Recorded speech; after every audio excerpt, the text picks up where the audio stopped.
Hey there. I'm excited to announce this to you today. This is what you've been waiting for in your spiritual quest. This is something I've wanted to do for a long time, and I'm finally ready to announce it that it's ready to go. It's the Grief to Growth Community Circle. Now, this is a sanctuary where like-minded souls are united in their journey through grief and towards personal transformation. It's more than just a place. It's a beginning. It's a commitment to growth and understanding. Here you're finding not just a community, but you're entering a circle of trust and depth. You're going to engage with interactive coursework. You'll dive into exclusive podcast episodes and partake in discussions that illuminate the path from mourning to empowerment. This is a realm where every question is honored and every individual's journey is validated. To be part of this exclusive circle, visit us at grieftogrowth.com/community or look for the chat icon at the bottom of every page on the main website. Remember that entry is a privilege because I want to ensure that every member is as dedicated and genuine as you are. You must apply to join, but the journey within is worth every step. So go ahead and join us today. Check it out, grieftogrowth.com/community, and I look forward to seeing you there. Hi there. Welcome to the Grief to Growth podcast. Your host is Brian Smith, spiritual seeker, grief survivor, and life coach. Brian believes that the worst tragedies of life provide the greatest opportunity for growth. Brian says he was planted, not buried, and he's here to help you grow where you've been planted. In each episode, Brian and his guests will share what has helped them to survive and thrive. His sincere hope is that this episode helps you today. Hey there, welcome to this edition of Grief to Growth. This is a special edition I'm calling Ask Me Anything. And what I will be doing is in the future, as people ask me questions, be putting out bonus episodes. And these will actually go on Patreon. So if you're a patron, you'll have access to the bonus episodes and you'll have access to ask me questions. So the first question I'm going to do came from someone who watched one of my videos when I interviewed a near-death experiencer. And the question comes about fairly often where people wonder, why did my loved one choose to stay on the other side if they had a chance to come back? And the reason that question might be asked is sometimes in near-death experiences, people talk about being given the choice, whether to stay on the other side or to come back here and continue their work. So sometimes when people hear this, that someone chose to stay on the other side or chose to come back, then they assume that someone must have made the choice to stay and their loved one might have made the choice to stay. And if my loved one made the choice to stay, does that mean that they don't love me as much, that they don't care about me, that they don't miss me? I mean, wouldn't they want to come back and be with me? And this might be especially true for a parent that loses a child. Your child hasn't lived what we consider to be a full life, and we obviously want our children to be with us. So if they chose to stay, that can cause us some pain and some anger possibly. The thing is, first thing I want people to keep in mind is that we all have a time to go back home. It's not dying. It's not death. It's not the end. It's a return home. And everyone that is born will eventually go home, or to use the common term, will die. So we consider it a tragedy from a human point of view when someone goes home, especially someone whose life is what we call cut short. But there are two aspects of everything. There's our human side, which is our physical nature, and there's our higher soul, our higher self, that sees things from a different perspective.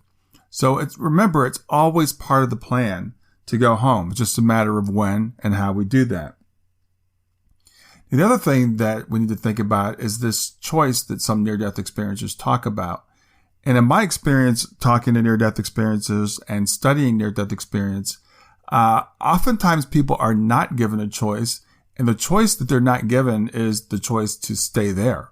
I've read and heard of several accounts where people get into heated discussions, even arguments with the higher beings on the other side saying, I want to stay here, and they're sent back against their will. So not everyone gets a choice. And the only people we know are the people that come back. Those people that we hear from.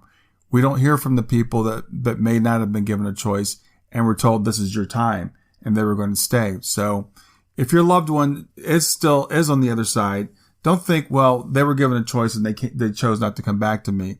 they may not have been given a choice. And there's an interesting phenomenon that occurs in a lot of near-death experiences where people will talk about kind of I'm going to call it a point of no return. It's usually marked by something like a river or a bridge or something like that. I was talking with one near-death experiencer who was walking along a beach or running along a beach and just knew that they turned a certain corner, that was their point of no return. So there may be that our loved ones, cross that point of no return, and we're not given the choice or not able to come back. I can tell you that when Shayna passed, I was talking with the medium after Shayna passed, and they said that Shayna found herself in this magnificent place and she was surrounded by loved ones, etc., and thought it was a dream. And by the time she realized it wasn't a dream, she wasn't able to come back.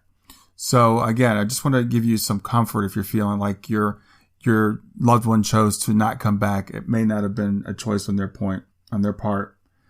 The other thing, when people are on the other side, we do have a higher perspective.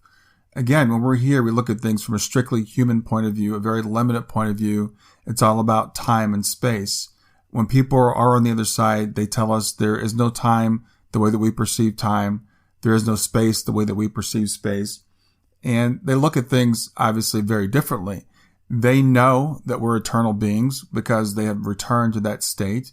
They know that this physical existence is temporary because they've left it and they continue to exist.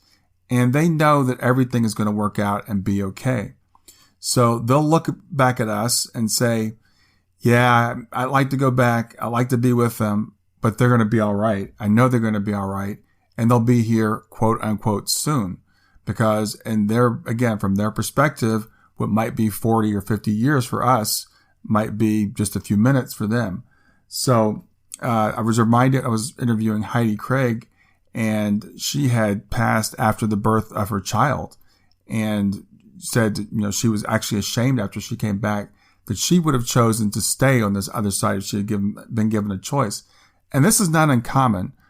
Even mothers of young children will say, I know my kid's going to be okay. I know my husband's going to be okay. I know my family's going to be okay. I know I'm going to see them, and I'm going to choose to stay here. And then a lot of them were sent back because it wasn't their time, which brings us to the next point, which is soul planning. And I do believe in soul planning. I do believe we have a mission to accomplish while we're here. And I do believe that sometimes when people are on the other side, they may have been part of their soul plan to have that near-death experience, but it was also part of their soul plan to come back here. And the converse of that would be sometimes when people cross over, it's part of their soul plan that's their time. I know, again, my daughter was 15 when she passed. It seemed like a very short time to me. I would love to have her back here. I would still love to have her back here.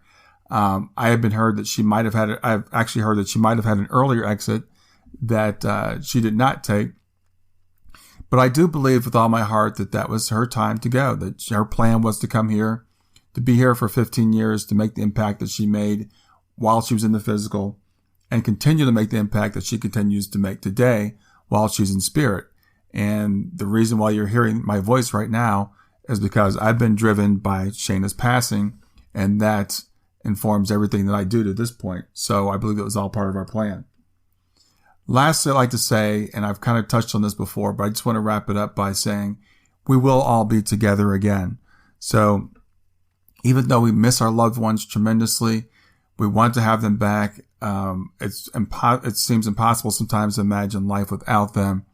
We will all be together and everything will be okay. And as John Lennon said, everything will be okay in the end. And if everything's not okay, then it's not the end. So be of good cheer. Your loved one didn't choose to leave you because they don't care about you or they don't love you, or they, just didn't think that you'd miss them all that much if they crossed over. They're there. They're waiting for you. They're still part of your life. They want to be a part of your life. And when it's your time, you'll see them again.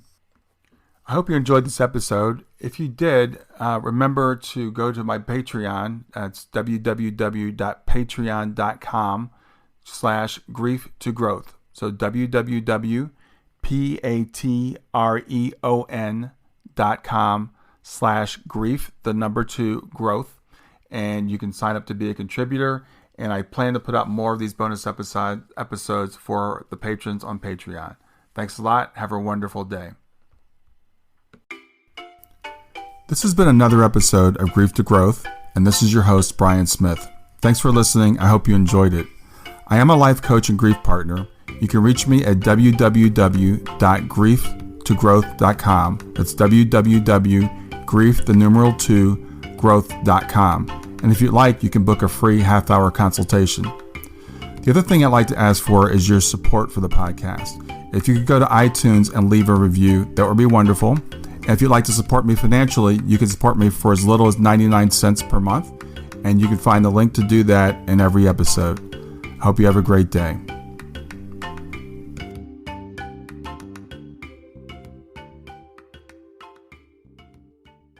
Hi there. I hope you enjoyed this latest episode of the podcast, and I'd love to hear your thoughts. What questions came up for you? What did you like about it? What didn't you like about it?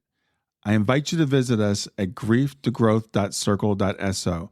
That's growth2growth.circle.so to continue the conversation with me and with other listeners. It's a space to sound off, to share reactions, and to go deeper into the topics from the show. I look forward to chatting more, and I hope to see you there.